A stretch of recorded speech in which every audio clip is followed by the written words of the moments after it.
Well, it's Easter time. I I've been preparing for this, and it was yesterday that I got in front of the calendar and went, okay, we're just 2 weekends away. We got this weekend, which is Palm Sunday. Then next weekend is Easter. So that means this weekend we got Easter Jam at 5:30 in the sanctuary. This is where the families get together and come and celebrate together. And Bree and her team has a great plan for that, and afterwards the Easter egg hunt. The regular service will be down in the gym, so Saturday night is not canceled. We're just down in the gym, and then the rest of the weekend we're back in the sanctuary, of course.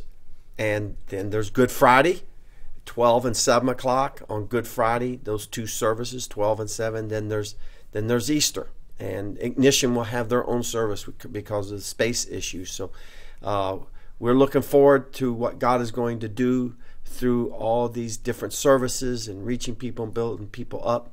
This coming weekend, we're going to talk about the shift.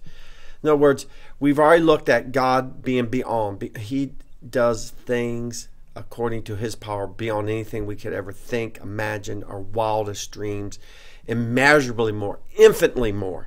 And then we learned last week that God is stunning in his holy love, that he loves us so much that in order to reconcile with us, his son had to die. That is unbelievable. That is stunning.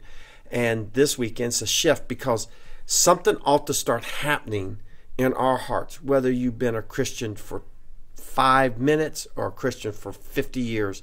You ought to realize once again that you ought to value what God has done for you, and to know Jesus Christ and how excellent that is, and that ought to start changing the way you operate in this life.